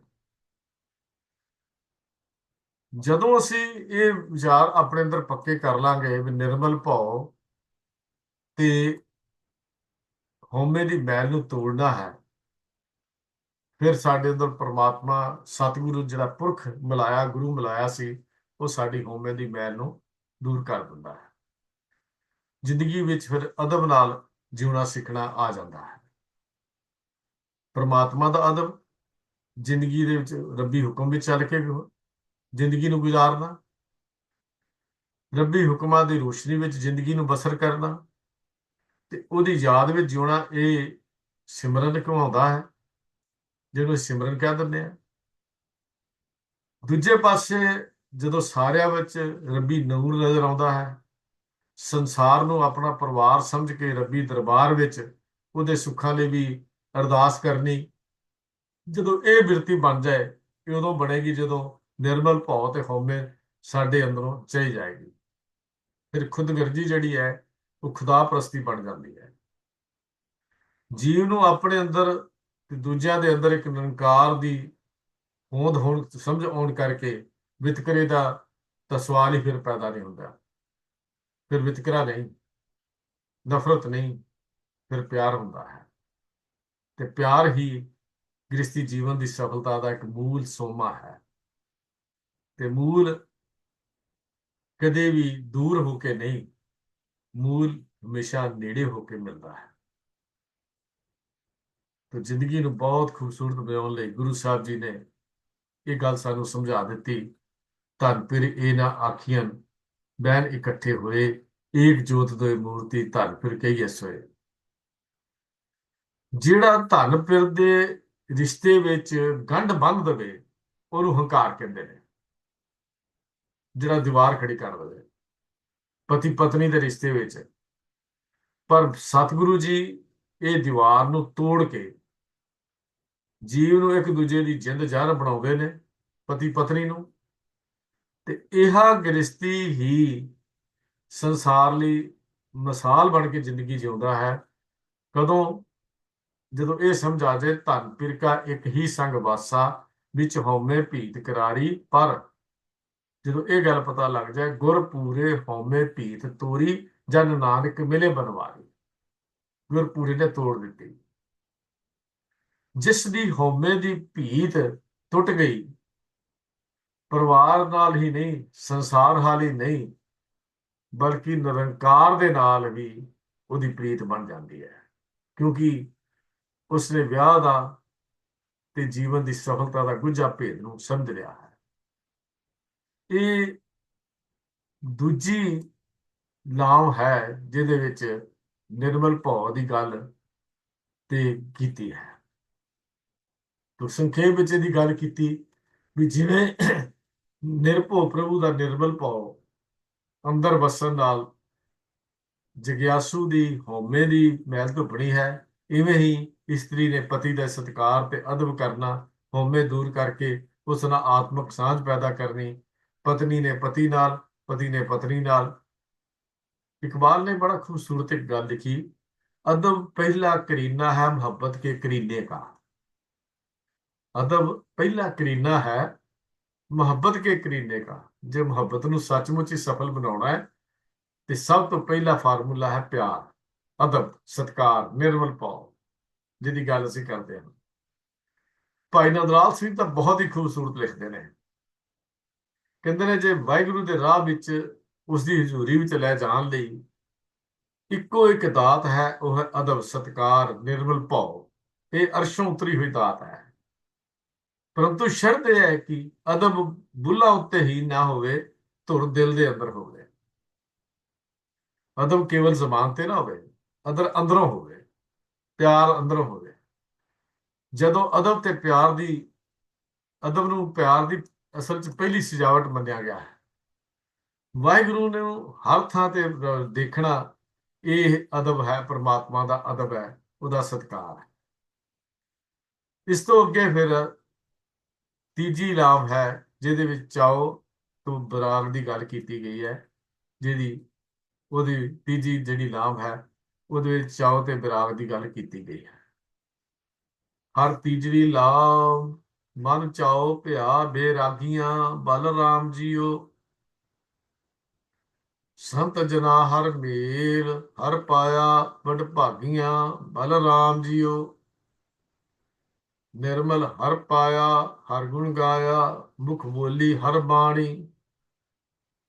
ਸੰਤ ਜਨਾ ਵਡ ਭਾਗੀ ਪਾਇਆ ਹਰ ਕਥਿਆ ਕਥ ਕਹਾਣੀ। ਹਿਰਦੇ ਹਰ ਹਰ ਹਰ ਧੁਨੀ ਉਪਜੀ ਹਰ ਜਪੀਐ ਮਸਤਕ ਭਾਗ ਜੀਓ। ਜਨ ਨਾਨਕ ਬੋਲੇ ਤੀਜੀ ਲਾਵੇ ਹਰ ਉਪਜੇ ਮਨ ਬੈਰਾਗ ਜੀਓ। ਇਹ ਤੀਜਾ ਅੰਗ ਹੈ। ਰੱਬਤਾ ਮੰਜ਼ਿਲ ਦੀ ਪ੍ਰਾਪਤੀ ਦੇ ਵਿਚਕਾਰ ਕਿਤੇ ਚੀਜ਼ ਅਸੀਂ ਚੱਲਣਾ ਹੋਵੇ ਨਾ ਮੰਜ਼ਿਲ ਤੇ, ਇੱਕ ਬੜਾ ਵੱਡਾ ਪੈਂਡਾ ਤੈਅ ਕਰਨਾ ਪੈਂਦਾ। ਸ਼ੁਰੂ ਤੋਂ ਲੈ ਕੇ ਮੰਜ਼ਿਲ ਤੱਕ ਪਹੁੰਚਣ ਲਈ ਸਫ਼ਰ ਲੰਬਾ, ਪੈਂਡਾ ਤੈਅ ਕਰਨਾ ਪੈਂਦਾ। ਇੱਕ ਵੱਡਾ ਵੱਡਾ ਰਸਤਾ ਹੁੰਦਾ, ਪੰਧ ਹੁੰਦਾ ਹੈ। ਤੇ ਉਸ ਜੀਵਨ ਦੇ ਰਸਤੇ ਦੇ ਵਿੱਚ ਵੀ ਨਵੀਆਂ ਨਵੀਆਂ ਚੀਜ਼ਾਂ, ਨਵੀਆਂ ਨਵੀਆਂ ਘਟਨਾਵਾਂ, ਨਵੇਂ ਨਵੇਂ ਇਹ ਚੀਜ਼ਾਂ ਦੇ ਨਾਲ ਸਾਡਾ ਵਾਸਤਾ ਪੈਂਦਾ ਹੈ। ਤੇ ਇਸ ਗ੍ਰਸਤੀ ਜੀਵਨ ਦੇ ਆਰੰਭੇ ਹੋਏ ਸਫ਼ਰ ਦੀ ਕਾਮਯਾਬੀ ਹੋ ਜਾਏ, ਇਹਦੇ ਵਿੱਚ ਹੀ ਬਹੁਤ ਸਾਰੀਆਂ ਘਟਨਾਵਾਂ, ਬਹੁਤ ਸਾਰੀਆਂ ਉੱਚੀਆਂ ਨੀਵੀਆਂ ਚੀਜ਼ਾਂ, ਬਹੁਤ ਸਾਰੇ ਇਹਦੇ 'ਚ ਉਤਾਰ ਚੜਾਅ ਆਉਂਦੇ ਰਹਿਣਗੇ। ਜਦੋਂ ਮਨੁੱਖ ਪ੍ਰਵਿਰਤੀ ਤੋਂ ਨਿਵਰਤੀ ਤੋਂ ਪ੍ਰਵਿਰਤੀ ਵੱਲ ਨੂੰ ਆਉਂਦਾ ਹੈ, ਤੇ ਨਿਵਰਤੀ ਤੋਂ ਪ੍ਰਵਿਰਤੀ ਵੱਲ ਦੀ ਯਾਤਰਾ ਜਦੋਂ ਸ਼ਬਦ ਨਾਲ ਸ਼ੁਰੂ ਹੁੰਦੀ ਹੈ, ਬਾਣੀ ਬ੍ਰਹਮਾ ਦੀ ਗੱਲ ਕੀਤੀ ਕਿ ਸਾਡੇ ਲਈ ਬਾਣੀ ਹੀ ਬ੍ਰਹਮਾ ਹੈ। ਉਸ ਨਾਮ ਜਪਣ ਨਾਲ ਹੌਲੀ ਹੌਲੀ ਹੌਲੀ ਹੌਲੀ ਉਸ ਬਾਣੀ ਦੀ ਬਰਕਤ ਨਾਲ ਪਾਪਾਂ ਦੀ ਮੈਲ ਉਤਰਦੀ ਹੈ, ਤੇ ਸਤਿਗੁਰੂ ਦੀ ਕਿਰਪਾ ਲੈ ਕੇ ਇਹ ਪੁਰਖ ਫਿਰ ਹੌਲੀ ਹੌਲੀ ਵਿਰਾਗ ਵਾਲੇ ਪਾਸੇ ਪਹੁੰਚਦਾ ਹੈ। ਜਦੋਂ ਨਿਰਮਲ ਭਾਵ ਵਿੱਚ ਚੱਲ ਕੇ ਹਉਮੈ ਤੋਂ ਖਲਾਸੀ ਪਾ ਲੈਂਦਾ ਹੈ, ਤੇ ਫਿਰ ਇਹਦੀ ਯਾਤਰਾ ਵਿਰਾਗ ਵਾਲੇ ਪਾਸੇ ਸ਼ੁਰੂ ਹੁੰਦੀ ਹੈ। ਇਹ ਵਿਰਾਗੀ ਉਦਾਸੀ ਨਹੀਂ ਹੈ, ਬਲਕਿ ਇਹ ਵਿਰਾਗ ਚਾਅ ਪੈਦਾ ਕਰਦਾ ਹੈ। ਇਹ ਵਿਰਾਗ ਚਾਅ ਪੈਦਾ ਕਰਦਾ ਹੈ। ਦੇਖੋ ਕਿੰਨਾ ਖੂਬਸੂਰਤ ਗੱਲ ਗੁਰੂ ਪਾਤਸ਼ਾਹ ਜੀ ਨੇ ਲਿਖੀ, ਮਨ ਚਾਓ ਭਿਆ ਬੇਰਾਗੀਆਂ ਬਲਰਾਮ ਜੀਓ। ਇਹ ਵਿਰਾਗੀ ਹੁਣ ਉਹ ਵਿਰਾਗੀ ਨਹੀਂ ਜਿਹੜੇ ਘਰ ਬਾਰ ਛੱਡ ਕੇ ਤੁਰ ਜਾਂਦੇ ਹਨ, ਜਾਂ ਉਹ ਵਿਰਾਗੀ ਨਹੀਂ ਹਨ ਜਿਨ੍ਹਾਂ ਨੇ ਸੰਸਾਰ ਨੂੰ ਤਿਆਗ ਕੇ ਸੰਸਾਰ ਤੋਂ ਦੂਰੀ ਬਣਾ ਲਈ। ਇਹ ਵਿਰਾਗੀ ਉਹ ਹੈ ਜਿਹਦੇ ਮਨ 'ਚ ਚਾਅ ਪੈਦਾ ਹੁੰਦਾ ਹੈ, ਤੇ ਇਹਦੇ ਮਨ ਦੇ ਵਿੱਚ ਚਾਅ ਦੇ ਜਦੋਂ ਪੈਦਾ ਹੋਏ ਕਿਸੇ ਚੀਜ਼ ਦਾ, ਫਿਰ ਉਹਦੀ ਪੂਰਤੀ ਦੇ ਲਈ ਉਦਮ ਸ਼ੁਰੂ ਹੁੰਦੇ ਨੇ। ਉਹਦੇ ਵਿੱਚ ਜੀਵ ਫਿਰ ਪ੍ਰਭੂ ਪਿਆਰ ਦੇ ਵਿੱਚ ਮਸਤ ਹੋ ਕੇ ਪਿਆਰਿਆਂ ਦੀ ਸੰਗਤ ਕਰਦਾ ਹੈ। ਸੰਤ ਜਨਾ ਹਰ ਮੇਲ ਹਰ ਪਾਇਆ ਵਡ ਭਾਗੀਆਂ ਬਲਰਾਮ ਜੀਓ। ਸੰਗਤ ਵਿੱਚ ਜਾਂਦਾ ਹੈ ਜਿੱਥੋਂ ਪ੍ਰਭੂ ਦੀ ਮਿਲਾਪ ਦੀ ਅਕਥ ਕਹਾਣੀ ਨੂੰ ਵਿਚਾਰਿਆ ਜਾਂਦਾ ਹੈ। ਅਕਥ ਕਥੀਏ ਕਥ ਕਹਾਣੀ ਜਿਹੜੀ ਹੈ, ਉਹ ਮਿਲਾਪ ਦੀ ਅਕਥ ਕਹਾਣੀ ਨੂੰ ਉਸ ਸੰਗਤ ਵਿੱਚ ਵਿਚਾਰਿਆ ਜਾਂਦਾ ਹੈ। ਜਿਹੜਾ ਤੀਜਾ ਅੰਕ ਹੈ ਸ਼ਬਦ ਦਾ, ਜਿਗਿਆਸੂ ਦੇ ਹਿਰਦੇ 'ਚ ਫਿਰ ਕੇਵਲ ਹਰ ਵੇਲੇ ਦਿਨ ਰਾਤ ਕੀ ਹੈ, ਕੀ ਹੁੰਦਾ ਹੈ, ਉਹਦੇ ਪ੍ਰਮਾਤਮਾ ਦੀ ਯਾਦ ਦੀ ਧੁਨ ਗੂੰਜਦੀ ਹੈ। ਇੱਥੇ ਪਹੁੰਚ ਕੇ ਜਿਗਿਆਸੂ ਇਹ ਗੱਲ ਸਮਝਦਾ ਹੈ ਕਿ ਸਭ ਕੁਝ ਉਹਦਾ ਚੰਗੇ ਭਾਗਾਂ ਨਾਲ ਹੋਇਆ ਹੈ। ਹੁਣ ਕਿਸ ਜੀਵ ਦਾ ਉਦਮ ਉਦਮ ਕਰ ਲੈਣਾ ਇਕੱਲਾ ਵਸੀਲਾ ਨਹੀਂ ਹੈ। ਉਦਮ ਤਾਂ ਹੈ, ਲੇਕਿਨ ਰੱਬ ਦੀ ਰਹਿਮਤ ਬੜੀ ਜ਼ਰੂਰੀ ਹੈ। ਬਿਨਾਂ ਰਹਿਮਤ ਤੋਂ ਸਾਡਾ ਕੀਤਾ ਹੋਇਆ ਉਦਮ ਵੀ ਪ੍ਰਵਾਨ ਨਹੀਂ ਹੁੰਦਾ। ਆਮ ਤੌਰ ਤੇ ਅਸੀਂ ਕਹਿੰਦੇ ਹਾਂ ਵੀ ਨਹੀਂ, ਉਦਮ ਕਰੀ ਚਲੋ, ਉਦਮ ਕਰੀ ਚਲੋ। ਹਾਂ, ਪਰ ਉਹਦੀ ਬਖਸ਼ਿਸ਼ ਲਈ, ਉਹਦੀ ਰਹਿਮਤ ਲਈ ਬੇਨਤੀ ਵੀ ਕਰਨੀ ਬੜੀ ਜ਼ਰੂਰੀ ਹੈ। ਬਿਨਾਂ ਰਹਿਮਤ ਤੋਂ, ਬਿਨਾਂ ਬਖਸ਼ਿਸ਼ ਤੋਂ, ਬਿਨਾਂ ਉਦਮ ਤੋਂ, ਬਿਨਾਂ ਉਸ ਪਿਆਰੇ ਦੇ ਪਿਆਰ ਤੋਂ ਇਹ ਉਦਮ ਕੀਤਾ ਹੋਇਆ ਸਫਲ ਨਹੀਂ ਹੋਣਾ। ਬਹੁਤ ਸਾਰੇ ਲੋਕ ਨੇ ਜਿਨ੍ਹਾਂ ਨੇ ਕਿਸੇ ਨਾ ਕਿਸੇ ਢੰਗ ਨਾਲ ਗ੍ਰਸਤੀ ਜੀਵਨ ਦੀ ਨਿੰਦਿਆ ਕੀਤੀ ਹੈ। ਬਹੁਤ ਸਾਰੇ ਲੋਕ ਨੇ, ਉਹਨਾਂ ਲੋਕਾਂ ਨੇ ਗ੍ਰਸਤ ਨੂੰ ਦੁੱਖਾਂ ਦਾ ਘਰ ਵੀ ਕਿਹਾ। ਜਿਗਿਆਸੂ ਨੂੰ ਇਹ ਗੱਲ ਸੁਣ ਕੇ ਜਿਹੜਾ ਨਵਾਂ ਨਵਾਂ ਹੁੰਦਾ ਉਹ ਨਿਰਾਸ਼ ਵੀ ਹੁੰਦਾ ਹੈ। ਇਹ 'ਚ ਕੋਈ ਸ਼ੱਕ ਨਹੀਂ ਕਿ ਗ੍ਰਸਤ ਵਿੱਚ ਤਾਂ ਦੁੱਖ ਵੀ ਝੱਲਣੇ ਪੈਣਗੇ, ਸੁੱਖ ਵੀ ਝੱਲਣੇ ਪੈਣਗੇ, ਇਹ 'ਚ ਕੋਈ ਸ਼ੱਕ ਨਹੀਂ। ਹੁਣ ਇੱਥੇ ਚਾਓ ਤੇ ਵਿਰਾਗ ਦੀ ਗੱਲ ਕੀਤੀ, ਦੋ ਚੀਜ਼ਾਂ ਇਕੱਠੀਆਂ ਕੀਤੀਆਂ ਗੁਰੂ ਸਾਹਿਬ ਜੀ ਨੇ। ਆਮ ਤੌਰ ਤੇ ਚਾਓ ਤੇ ਰਾਗ ਦੋਨੇ ਵਿਰੋਧੀ ਸ਼ਬਦ ਹਨ। ਇਹ ਕਿਵੇਂ ਹੋਇਆ ਵੀ ਚਾਓ ਵੀ ਹੋਵੇ ਤੇ ਵਿਰਾਗ ਵੀ ਹੋਵੇ, ਦੁੱਖ ਵੀ ਹੋਵੇ ਤੇ ਸੁੱਖ ਵੀ ਹੋਵੇ, ਜੀਵਨ ਵੀ ਹੋਵੇ ਤੇ ਮੌਤ ਵੀ ਹੋਵੇ, ਦਿਨ ਵੀ ਹੋਵੇ ਤੇ ਰਾਤ ਵੀ ਹੋਵੇ? ਤੇ ਕਿਵੇਂ ਹੋਇਆ? ਗੁਰੂ ਸਾਹਿਬ ਨੇ ਕਿਵੇਂ ਗੱਲ ਕੀਤੀ? ਚਾਓ ਵੀ ਤੇ ਵਿਰਾਗ ਦੀ ਗੱਲ। ਜੇ ਚਾਓ ਨਹੀਂ ਤੇ ਵਿਰਾਗ ਨਹੀਂ, ਕਿੰਨਾ ਸੰਬੰਧ ਬਣਾਇਆ ਆਪੋ ਵਿੱਚ। ਆਮ ਤੌਰ ਤੇ ਗੱਲ ਕਹੀ ਜਾਂਦੀ ਹੈ ਕਿ ਗ੍ਰਸਤੀ ਦੀ ਇੱਕ ਅੱਖ ਰੋਂਦੀ ਹੈ, ਇੱਕ ਅੱਖ ਹੱਸਦੀ ਹੈ। ਆਮ ਤੌਰ ਤੇ ਗੱਲ ਕਹੀ ਜਾਂਦੀ ਹੈ ਕਿਉਂਕਿ ਸੰਸਾਰ ਵਿੱਚ ਦੁੱਖ ਵੀ ਨੇ ਤੇ ਸੰਸਾਰ ਵਿੱਚ ਸੁੱਖ ਵੀ ਨੇ। ਜੋ ਦੁੱਖ ਹੈ ਤੇ ਅੱਖ ਰੋਂਦੀ ਹੈ, ਜਦੋਂ ਸੁੱਖ ਨੇ ਅੱਖ ਹੱਸਦੀ ਹੈ। ਪਰ ਜਿਹੜੇ ਗੁਰਮੁਖ ਗ੍ਰਸਤੀ ਹਨ, ਨਾ ਹੀ ਉਹਨਾਂ ਦੀ ਅੱਖ ਰੋਂਦੀ ਹੈ ਤੇ ਨਾ ਹੀ ਉਹਨਾਂ ਦੀ ਅੱਖ ਹੱਸਦੀ ਹੈ। ਉਹ ਦੁੱਖਾਂ ਨੂੰ ਦੁੱਖ ਨਹੀਂ, ਸੁੱਖਾਂ ਨੂੰ ਸੁੱਖ ਨਹੀਂ ਜਾਣਦੇ। ਉਹ ਇਹ ਵੀ ਦਾ ਤੇਰੀ ਦਤਾਰ ਕਹਿ ਕੇ ਦੁੱਖਾਂ ਦੀ ਪੰਡ ਨੂੰ ਆਪਣੇ ਸਿਰ ਤੇ ਚੁੱਕ ਲੈਂਦੇ ਹਨ, ਜਿਹੜੇ ਗੁਰਮੁਖ ਗ੍ਰਸਤੀ ਹਨ। ਕਿਤਿਆਂ ਦੁਖ ਭੁਖ ਸਦ ਮਾਰ, ਏ ਭੇ ਦਾਤ ਤੇਰੀ ਦਾਤਾਰ ਕਹਿ ਕੇ ਉਹਦੇ ਹੁਕਮ ਅੱਗੇ ਸਿਰ ਝੁਕਾਉਂਦੇ ਹਨ। ਉਹਨਾਂ ਨੂੰ ਦੁੱਖ ਸੁੱਖ ਤੇਰੇ ਭਾਣੇ ਦੀ ਗੱਲ ਸਮਝ ਆ ਜਾਂਦੀ ਹੈ।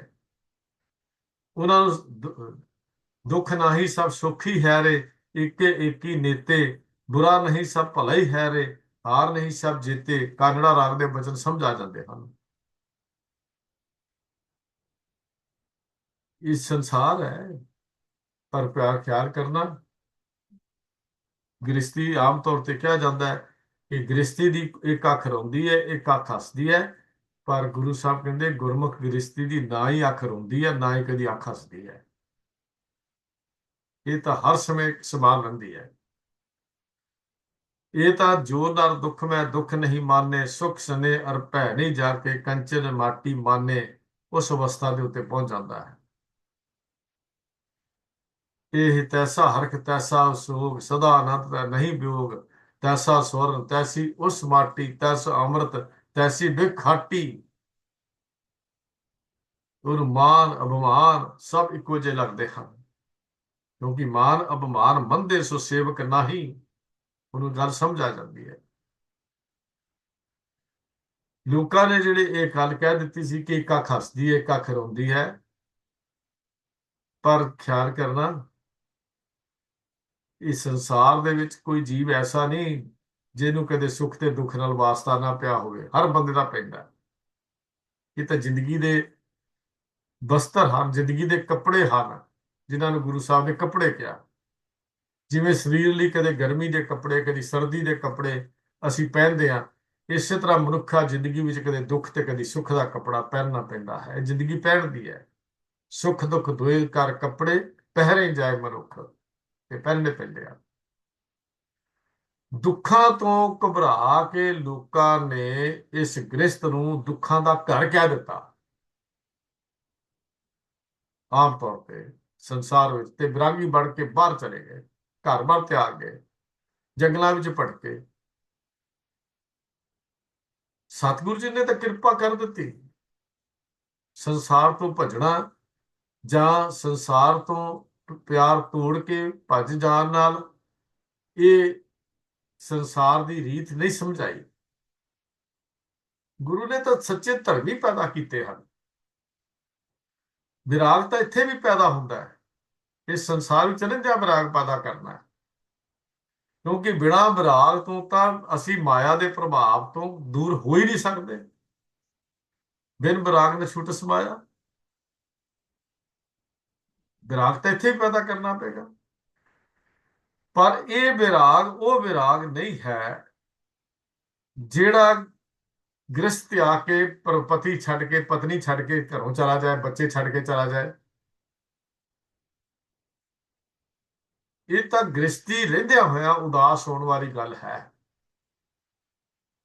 ਗ੍ਰਸਤੀ ਰਹਿੰਦਿਆਂ ਹੋਇਆ ਉਦਾਸ ਹੋਣ ਵਾਲੀ ਗੱਲ। ਸੰਸਾਰ ਵਿੱਚ ਰਹਿੰਦਿਆਂ ਹੋਇਆ ਸੰਸਾਰ ਤੋਂ ਨਿਰਲੇਪ ਰਹਿਣ ਵਾਲੀ ਗੱਲ, ਹਾਟੀ ਬਾਟੀ ਨੀਂਦ ਨਾ ਆਵੇ ਪਰ ਘਰ ਚਿੱਤ ਨਾ ਡੁਲਾਈ ਵਾਲੀ ਗੱਲ ਹੈ। ਇਹ ਤਾਂ ਜੈਸੇ ਜਲ ਮੈਂ ਕਮਲ ਨਿਰਾਲਮ ਮੁਰਗਾਈ ਨੈਸਾਨੇ, ਸੁਰਤ ਸ਼ਬਦ ਭਾਵ ਸਾਗਰ ਤਰੀਏ ਨਾਨਕ ਨਾਮ ਬਖਾਣੇ ਵਾਲੀ ਗੱਲ ਹੈ। ਜਿਨ੍ਹਾਂ ਨੇ ਕੇਵਲ ਸੰਸਾਰ ਕਰਕੇ, ਸੰਸਾਰ ਇਹ ਸਰੀਰ ਕਰਕੇ ਛੱਡਿਆ, ਪਰ ਮਨ ਦੇ ਗ੍ਰਸਤੀ ਰਹੇ, ਉਹਨਾਂ ਨੇ ਫਿਰ ਘਰ-ਬਾਰ ਤਿਆਗ ਕੇ ਜਾ ਕੇ ਵੱਡੇ ਵੱਡੇ ਡੇਰੇ ਬਣਾ ਲਏ। ਉਹਨਾਂ ਦਾ ਮਨ ਗ੍ਰਸਤ ਤੋਂ ਨਹੀਂ ਸੀ ਭੱਜਿਆ, ਕੇਵਲ ਸਰੀਰ ਭੱਜਿਆ ਸੀ। ਉਹ ਡੇਰੇਦਾਰ ਬਣ ਬੈਠੇ, ਇੱਕ ਪਤਨੀ ਛੱਡੀ, ਇੱਕ ਮਾਂ-ਬਾਪ ਛੱਡੇ ਤੇ ਲੱਖਾਂ ਸ਼ਰਧਾਲੂ ਬਣਾ ਲਏ। ਅੱਜ ਅਸੀਂ ਵੇਖਦੇ ਕੀ ਹਾਂ, ਜਿੰਨੀਆਂ ਲੜਾਈਆਂ ਝਗੜੇ ਗ੍ਰਸਤੀਆਂ ਦੇ ਘਰਾਂ ਵਿੱਚ ਨਹੀਂ ਹਨ, ਜਿੰਨੇ ਝਗੜੇ ਇਹਨਾਂ ਡੇਰੇਦਾਰਾਂ ਦੇ ਘਰਾਂ ਦੇ ਡੇਰਿਆਂ ਦੇ ਉੱਤੇ ਹਨ। ਇੱਕ ਮਰਦ ਦਾ 10 ਹੋਰ ਤਿਆਰ ਹੋ ਜਾਂਦੇ ਹਨ।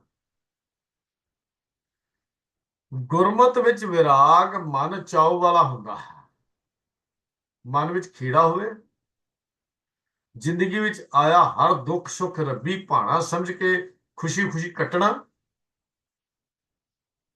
ਕਿਉਂਕਿ ਮਾਨਸਿਕ ਖੇੜਾ ਜਿਹੜਾ ਹੋਵੇ ਉਹ ਕਦੀ ਨਿਰਾਸ਼ਤਾ ਵਿੱਚ ਨਹੀਂ ਲੈ ਕੇ ਜਾਂਦਾ। ਨਿਰਾਸ਼ਤਾ ਡਿਪਰੈਸ਼ਨ ਹੈ। ਅੱਜ ਦੇਖਦੇ ਆ ਜੀ, ਬਹੁਤ ਡਿਪਰੈਸ਼ਨ ਹੋ ਗਿਆ, ਇਹ ਫਲਾਣੀ ਚੀਜ਼ ਹੋ ਗਈ। ਨਿਰਾਸ਼ਤਾ ਜਿਹੜੀ ਹੈ ਡਿਪਰੈਸ਼ਨ ਪੈਦਾ ਕਰਦੀ ਹੈ। ਪਰ ਜਦੋਂ ਦੁੱਖ ਸੁੱਖ ਤੇਰੇ ਭਾਣੇ ਹੋਵੇ ਦੀ ਗੱਲ ਸਮਝ ਆ ਗਈ, ਉਹ ਜੀਵ ਫਿਰ ਨਿਰਾਸ਼ ਨਹੀਂ ਹੁੰਦਾ, ਖੁਸ਼ੀ ਹੋ ਕੇ ਜੀਵਨ ਕੱਟਦਾ ਹੈ। ਕਿਉਂਕਿ ਮਾਨਸਿਕ ਖੇੜਾ ਹੈ, ਅੰਦਰ ਉਤਸ਼ਾਹ ਹੈ। ਭਾਈ ਗੁਰਦਾਸ ਜੀ ਨੇ ਬੜਾ ਖੂਬਸੂਰਤ ਇੱਕ ਗੱਲ ਲਿਖੀ। ਕਹਿੰਦੇ ਭਾਈ ਗੁਰਦਾਸ ਜੀ, ਇੱਕ ਦਰਖਤ ਕਦੇ ਬਸੰਤ ਦੀ ਰੁੱਤ ਹੋਵੇ ਤਾਂ ਉਹਦੇ ਅੰਦਰ ਫਲ ਫੁੱਲ ਪੱਤੇ ਆਦਿਕ ਨਾਲ ਲੱਦਿਆ ਜਾਂਦਾ ਹੈ, ਪਰ ਪਤਝੜ ਦੀ ਰੁੱਤ ਹੋਵੇ ਤਾਂ ਉਸ ਕੋਲੇ ਸਾਰਾ ਸਰਮਾਇਆ ਹੀ ਗਵਾ ਜਾਂਦਾ ਹੈ।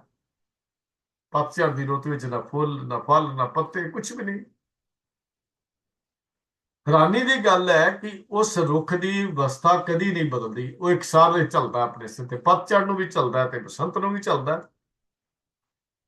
ਰੁੱਖ ਬਸੰਤ ਵੀ ਚੱਲਦਾ ਤੇ ਰੁੱਖ ਪਤਝੜ ਨੂੰ ਵੀ ਚੱਲਦਾ। ਉਦਾਹਰਨਾਂ ਦਿੱਤੀਆਂ ਭਾਈ ਗੁਰਦਾਸ ਜੀ ਨੇ। ਦੂਜੀ ਉਦਾਹਰਨ ਦਿੱਤੀ ਵੀ ਨਦੀ ਪਾਣੀ ਬਹੁਤ ਮਸਤ ਚਾਲ ਨਾਲ ਚੱਲਦਾ ਰਹਿੰਦਾ ਨਦੀ ਦੇ ਵਿੱਚ, ਪਰ ਕਦੀ ਕਿਤਾਈ ਵੇਗ ਬਹੁਤ ਤਿੱਖਾ ਆ ਜਾਏ ਤਾਂ ਉਹ ਵੇਗ ਤੇਜ਼ ਤੇ ਤੇਜ਼ ਵੀ ਧਾਰਨ ਕਰ ਲੈਂਦਾ।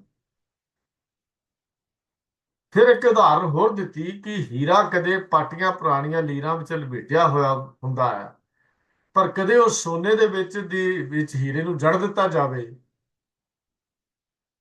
ਤੇ ਹੀਰਾ ਤਾਂ ਹੀਰਾ ਹੀ ਸੀ, ਭਾਵੇਂ ਉਹ ਪੁਰਾਣੇ ਪਾਟਿਆਂ ਕੱਪੜਿਆਂ ਵਿੱਚ ਲਪੇਟਿਆ ਹੋਇਆ ਸੀ ਤੇ ਭਾਵੇਂ ਉਹ ਸੋਨੇ ਵਿੱਚ ਜੜ ਦਿੱਤਾ ਗਿਆ, ਹੀਰੇ ਦੀ ਕੀਮਤ ਨੂੰ ਕੋਈ ਫਰਕ ਨਹੀਂ ਪਿਆ। ਹੀਰੇ ਵਿੱਚ ਕੋਈ ਕਮੀ ਨਹੀਂ ਆਈ। ਸੋਨੇ ਵਿੱਚ ਜੜਿਆ ਵੀ ਹੀਰਾ ਹੈ, ਕੱਪੜੇ 'ਚ ਲਪੇਟਿਆ ਹੋਇਆ ਵੀ ਹੀਰਾ ਹੈ।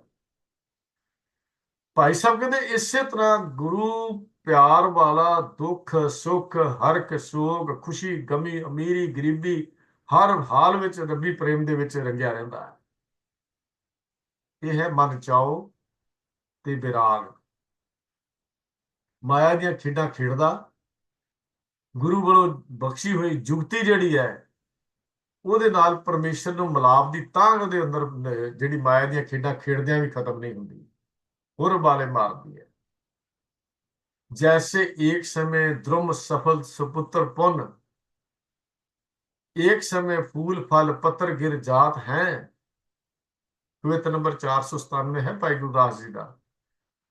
ਵੀ ਇੱਕ ਵੇਲੇ ਬਸੰਤ ਦੇ ਰੁੱਤ ਵਿੱਚ ਕਿੱਦਾਂ ਸਭ ਕੁਝ ਖਿੜਿਆ ਹੁੰਦਾ ਹੈ ਤੇ ਦੂਜੇ ਪਾਸੇ ਇੱਕ ਸਮੇਂ ਫੂਲ ਫਲ ਪੱਤਰ ਗਿਰ ਜਾਤ हैं। सरता सल जैसे कबू समान बहे, कबहू अथा अत परबल दिखात हैं। एक समय जैसे हीरा होत जीर नाबर में, एक समय कंचन जड़े जगमगात हैं। तैसे गुरसिख राज कुआर जोगीश्वर है, माया धारी भारी जोग जुगत जुगात है। ਯਾਰ ਕਮਾਲ ਦੇ ਬੋਲ ਨੇ ਭਾਈ ਸਾਹਿਬ ਜੀ ਦੇ। ਜ਼ਿੰਦਗੀ ਦਾ ਤੱਤ ਹੈ ਜਿਹੜਾ ਸਿੱਖ ਲਈ, ਇੱਕ ਪਤੀ ਪਤਨੀ ਦੇ ਲਈ ਇਹ ਚੀਜ਼ਾਂ ਕੰਮ ਕਰਦੀਆਂ ਨੇ। ਇਹ ਤਾਂ ਨਹੀਂ ਹੋ ਸਕਦਾ ਕਿ ਦੁੱਖ ਆਵੇ ਤੇ ਕਹੇ ਮੈਂ ਹੁਣ ਤੇਰਾ ਸਾਥ ਨਹੀਂ ਦੇਣਾ, ਦੂਜਾ ਕਹੇ ਮੈਂ ਤੇਰਾ ਸਾਥ ਛੱਡ ਚੱਲਿਆ। ਇਹ ਨਹੀਂ ਹੋ ਸਕਦਾ। ਇਹ ਆਉਣੇ ਨੇ ਜੀਵਨ ਦੀ ਇਸ ਦੌੜ ਵਿੱਚ, ਇਹ ਦੁੱਖ ਵੀ ਆਉਣਗੇ ਸੁੱਖ ਵੀ ਆਉਣਗੇ, ਤੇ ਜੇ ਦੁੱਖ ਸੁੱਖ ਹੋਣੇ ਨੇ ਤੇ ਫਿਰ ਘਰ ਛੱਡ ਕੇ ਚਲੇ ਜਾਓਗੇ।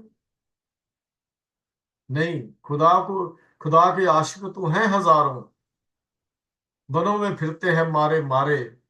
मैं उसका बंदा बनूंगा जिसको खुदा के बंदों से प्यार है। इकबाल, ਉਹਨੇ ਵੀ ਸ਼ੇਰ ਕਮਾਲ ਦਾ ਲਿਖਿਆ, ਘਰ ਨਹੀਂ ਛੱਡਿਆ। ਸੱਚੀ ਸੁੱਚੀ ਕਿਰਤ ਕਰਕੇ ਪ੍ਰਸ਼ਾਦਾ ਛਕ ਕੇ ਸਤਿਗੁਰ ਦੀ ਰਹਿਮਤ ਦਾ ਪਾਤਰ ਬਣ ਕੇ ਹਉਮੈ ਦੇ ਰੋਗ ਤੋਂ ਮੁਕਤੀ ਪਾ ਕੇ ਇਹ ਵਿਰਾਗੀ ਤੇ ਸਦੀਵ ਮਨ ਚਾਓ ਜਦੋਂ ਪੈਦਾ ਕਰਦਾ ਹੈ, ਉਹਦੀ ਜ਼ਿੰਦਗੀ ਵਿੱਚ ਫਿਰ ਦੁੱਖ ਨਾਮ ਦੀ ਚੀਜ਼ ਨਹੀਂ ਹੁੰਦੀ। ਉਸ ਦੀ ਜੀਵਨ ਵਿੱਚ ਤਾਂ ਬੜਾ ਕਮਾਲ ਦਾ ਸੁੱਖ ਹੀ ਸੁੱਖ ਹੈ। ਉਹ ਤਾਂ ਵੇਖੇ ਵਿਕਸੇ ਕਰ ਵਿਚਾਰ, ਉਹ ਤਾਂ ਸਦਾ ਮਨ ਚਾਓ ਦੀ ਅਵਸਥਾ ਵਿੱਚ ਰਹਿੰਦਾ ਹੈ। ਨਾਨਕ ਭਗਤਾ ਸਦਾ ਵਿਗਾਸ, ਸੁਣਿਆ ਦੁਖ ਪਾਪ ਕਾ ਨਾਸ। ਉਹ ਸਦਾ ਵਿਗਾਸ ਹੈ ਉਹਦੇ ਅੰਦਰ, ਉਹਦੇ ਅੰਦਰ ਉਦਾਸੀ ਦੀ ਚੀਜ਼ ਹੀ ਨਹੀਂ ਹੈ। ਉਹ ਤਾਂ ਦੂਜਿਆਂ ਦੇ ਔਗਣ ਦੇਖ ਕੇ ਵੀ ਉਹਨੂੰ ਵੀ ਆਪਣੇ ਮਨ ਦੇ ਵਿੱਚੋਂ ਪਰੇ ਕਰ ਦਿੰਦਾ ਹੈ, ਕਿਉਂਕਿ ਉਹਦੇ ਅੰਦਰ ਚਾਓ ਹੈ, ਉਹਦੇ ਅੰਦਰ ਵਿਰਾਗ ਹੈ। ਐਸਾ ਚਾਓ ਨਾਲ ਰੰਗਿਆ ਹੋਇਆ ਵਿਰਾਗੀ ਜਿਹੜਾ ਹੈ, ਜ਼ਿੰਦਗੀ ਵਿੱਚ ਦੁੱਖ ਨਹੀਂ ਬਲਕਿ ਸਦਾ ਸੁੱਖ ਮੰਨਦਾ ਹੈ। ਉਹਦੀ ਜ਼ਿੰਦਗੀ ਵਿੱਚ ਕੋਈ ਦੁੱਖ ਨਹੀਂ ਹੈ, ਕਿਉਂਕਿ ਰੱਬੀ ਯਾਦ ਵਿੱਚ ਰੰਗਿਆ ਵਿਰਾਗੀ, ਉਹਨੂੰ ਕਦੀ ਤੱਤੀ ਵਾਹ ਲੱਗਦੀ ਨਹੀਂ, ਭਾਵ ਉਹਦਾ ਮਨ ਕਦੀ ਡਾਵਾਡੋਲ ਹੁੰਦਾ ਹੀ ਨਹੀਂ। ਅਜਿਹਾ ਸੰਸਾਰ ਨੂੰ ਬੰਦਾ ਸੁੱਖ ਬਣਦਾ ਹੈ, ਇਹੋ ਜਿਹਾ ਬੰਦਾ ਕਦੀ ਸੰਸਾਰ ਨੂੰ ਦੁੱਖ ਨਹੀਂ ਬਣਦਾ। ਕਿ ਕਵੀ ਨੇ ਬੜੇ ਖੂਬਸੂਰਤ ਬੋਲ ਲਿਖੇ ਹਨ। ਕਮਲ ਜਿਉ ਜਲ ਮਾਇਆ ਵਿੱਚ ਹੈ ਅਲੇਪ ਸਦਾ। ਜਿਵੇਂ ਪਾਣੀ ਵਿੱਚ ਕਮਲ, ਇਸ ਤਰ੍ਹਾਂ ਮਾਇਆ ਵਿੱਚ ਅਲੇਪ। ਜਿਹਦੀ ਵਿਰਾਗੀ ਦੀ ਗੱਲ ਕੀਤੀ, ਮਨ ਚਾਓ ਤੇ ਵਿਰਾਗ ਦੀ ਗੱਲ ਜਿਹਦੀ ਗੱਲ ਹੋਈ। ਸਭ ਦਾ ਸਨੇਹੀ ਚਾਲ ਸਭ ਤੋਂ ਨਿਰਾਲੀ ਹੈ, ਕਰਕੇ ਕਮਾਈ ਖਾਵੇ ਮੰਗਣਾ ਹਰਾਮ ਜਾਣੇ। ਭਾਣੇ ਵਿੱਚ ਵਿਪਤਾ ਨੂੰ ਮੰਨੇ ਖੁਸ਼ਹਾਲੀ ਹੈ, ਸਵਾਰਥ ਤੋਂ ਬਿਨਾਂ ਗੁਰਦੁਆਰਿਆਂ ਦਾ ਚੌਕੀਦਾਰ। ਧਰਮ ਦੇ ਜੰਗ ਲਈ ਚੜੇ ਮੁਖ ਲਾਲੀ ਹੈ, ਪੂਜੇ ਨਾ ਅਕਾਲ ਬਿਨ ਹੋਰ ਕੋਈ ਦੇਵੀ ਦੇਵ। ਸਿੱਖ ਦਸ਼ਮੇਸ਼ ਕਹੀਅਤ ਸੋ ਹੀ ਅਕਾਲੀ ਹੈ। ਇਹ ਸਿੱਖ ਦੀ ਪਰਿਭਾਸ਼ਾ ਹੈ, ਇਹ ਸਿੱਖ ਦਾ ਜੀਵਨ ਹੈ। ਅਜਿਹਾ ਮਨ ਜਿਹੜਾ ਇਹੋ ਜਿਹਾ ਮਨ ਹੁੰਦਾ, ਇਹ ਵਿਰਾਗੀ ਸੁੱਖ ਹੀ ਸੁੱਖ ਬਣਦਾ ਹੈ। ਉਸ ਕੋਲ ਸੁੱਖ ਹੀ ਹਨ, ਉਸ ਕੋਲ ਹੈ ਹੀ ਕੁਛ ਨਹੀਂ। ਸੰਸਾਰ ਹੈ ਹੀ ਸੁੱਖਾਂ ਦਾ ਪੁਜਾਰੀ, ਦੁੱਖ ਵੇਲੇ ਦਾ ਜੀਵ ਭਾਵੇਂ ਇਕੱਲਾ ਰਹਿ ਜਾਏ, ਪਰ ਸੁੱਖਾਂ ਦਾ ਤਾਂ ਹਰ ਕੋਈ ਸਾਂਝੀਵਾਲ ਬਣਨਾ ਚਾਹੁੰਦਾ ਹੈ। ਤੇ ਜਦੋਂ ਇਨਸਾਨ ਅੰਦਰੋਂ ਸੁਖੀ ਹੁੰਦਾ ਨਾ, ਉਹਦੀ ਦੁਨੀਆ ਵੀ ਉਹਦੇ ਅੱਗੇ ਪਿੱਛੇ ਫਿਰਦੀ ਹੈ। ਗੁਰੂ ਸਾਹਿਬ ਜੀ ਨੇ ਤਾਂ ਦੁੱਖਾਂ ਦੀ ਗੱਲ ਕਹਾਣੀ ਸਾਨੂੰ ਸੁਣਾ ਦਿੱਤੀ ਸੋਰਠ ਸਾਗ ਵਿੱਚ। ਗੁਰੂ ਤੇਗ ਬਹਾਦਰ ਸਾਹਿਬ ਜੀ ਨੇ ਸੁਖਮੈ ਆਨ ਬਹੁਤ ਮਿਲ ਬੈਠਤ, ਰਹਿਤ ਚਹੂ ਦਿਸ ਘੇਰੈ। ਬਿਪਤ ਪਰੀ ਸਾਬੂ ਸੰਗ ਛਾੜਤ, ਕੋ ਨਾ ਆਵਤ ਨੇਰੈ। ਉਹਨਾਂ ਤੇ ਗੱਲ ਸਾਨੂੰ ਸਮਝਾ ਦਿੱਤੀ। ਪਰ ਬੇਰਾਗੀ ਜਿਨ੍ਹਾਂ ਦੇ ਅੰਦਰ ਚਾਓ ਹੈ, ਵਿਰਾਗ ਹੈ, ਪਤੀ ਪਤਨੀ ਦੋਨਾਂ ਦੇ ਅੰਦਰ ਦੇ ਜਿਨ੍ਹਾਂ ਦੀ ਕਹਾਣੀ ਇੱਥੇ ਖੜੀ ਹੈ, ਉੱਥੇ ਇੱਕ ਦੂਜੇ ਦਾ ਸਹਾਰਾ ਨਹੀਂ ਛੱਡਦੇ, ਉੱਥੇ ਇੱਕ ਦੂਜੇ ਤੋਂ ਵੱਖਰੇ ਨਹੀਂ ਹੁੰਦੇ, ਕਿਸੇ ਦੇ ਦੁੱਖ ਦੇਖ ਕੇ ਉਹਨੂੰ ਛੱਡ ਕੇ ਨਹੀਂ ਜਾਂਦੇ।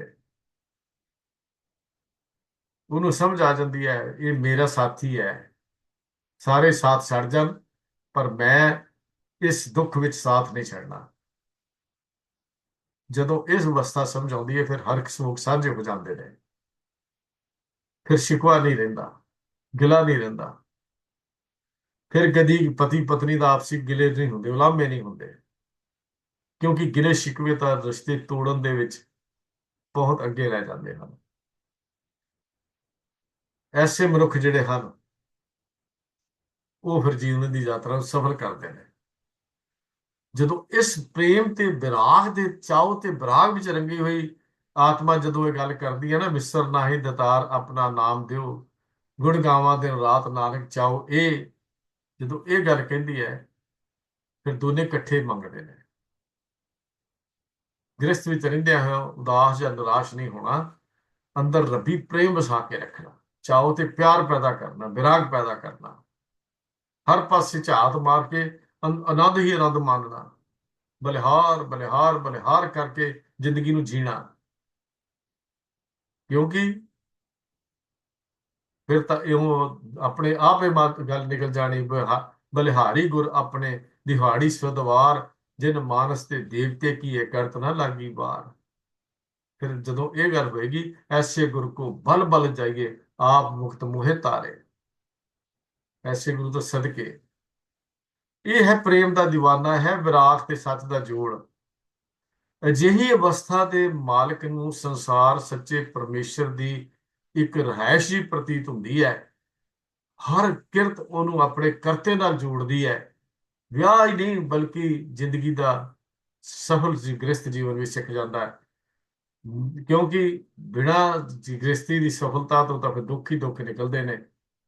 ਸਗੋਂ ਹੋਰ ਕਠਿਨਾਈਆਂ ਤੇ ਹੋਰ ਮੁਸ਼ਕਲਾਂ ਦਾ ਸਾਹਮਣਾ ਕਰਨਾ ਪੈਂਦਾ ਹੈ। ਇਸ ਵਾਸਤੇ ਜਿਹੜੀ ਗੱਲ ਇਸ ਸਲਾਮ ਦੇ ਵਿੱਚ ਕੀਤੀ ਵੀ ਜੀਵ ਰੂਪੀ ਇਸਤਰੀ ਨੇ ਆਪਣੇ ਹਿਰਦੇ ਵਿੱਚ ਵਿਰਾਗ ਭਰਪੂਰ ਚਾਉ ਵਸਾਉਣਾ ਹੈ। ਵਿਆਹ ਸਮੇਂ ਸੁਹਾਗਣ ਵਾਲੀ ਕੰਨਿਆ ਦੇ ਅੰਦਰ ਵਿਰਾਗ ਤੇ ਚਾਉ ਦੋਵੇਂ ਭਾਵ ਇਕੱਠੇ ਵਰਤ ਰਹੇ ਹੁੰਦੇ ਨੇ। ਇਵੇਂ ਹੀ ਗੁਰਸਿੱਖ ਨੇ ਮਾਇਆ ਵਿੱਚ ਵਿਚਰਨਾ ਤੇ ਗੁਰਬਾਣੀ ਦੀ ਓਟ ਆਸਰੇ ਕਮਲ ਵਾਂਗੂ ਅਲੇਪ ਰਹਿ ਕੇ ਵਿਰਾਗਮਈ ਬਿਰਤੀ ਧਾਰਨ ਕਰਕੇ ਆਪਣੀ ਜ਼ਿੰਦਗੀ ਨੂੰ ਜਿਉਣਾ, ਇੱਕ ਦੂਜੇ ਦਾ ਸਾਥ ਮੰਨਣਾ, ਸਭ ਕੁਝ ਕਰਨਾ, ਲੇਕਿਨ ਦੁੱਖ ਸੁੱਖ ਦੇ ਭਾਈਵਾਲ ਬਣ ਕੇ ਜ਼ਿੰਦਗੀ ਨੂੰ ਜਿਉਣਾ। ਇਹ ਹੈ ਚਾਉ ਤੇ ਵਿਰਾਗ ਦੀ ਕਹਾਣੀ, ਜਿਹੜੀ ਗੁਰੂ ਪਾਤਸ਼ਾਹ ਜੀ ਨੇ ਤੀਜੇ ਸ਼ਬਦ ਦੇ ਅੰਕ ਵਿੱਚ ਸਾਡੀ ਝੋਲੀ ਵਿੱਚ ਪਾਈ। ਅੱਜ ਦੀ ਵਿਚਾਰ ਨੂੰ ਇੱਥੇ ਹੀ ਸਮਾਪਤ ਕਰ ਰਹੇ ਹਾਂ ਜੀ। ਹੋਈਆਂ ਭੁੱਲਾਂ ਦੀ ਆਪ ਪਾਸੋਂ ਖਿਮਾ ਮੰਗ ਰਿਹਾ ਹਾਂ। ਵਾਹਿਗੁਰੂ ਜੀ ਕਾ ਖਾਲਸਾ, ਵਾਹਿਗੁਰੂ ਜੀ ਕੀ ਫਤਿਹ।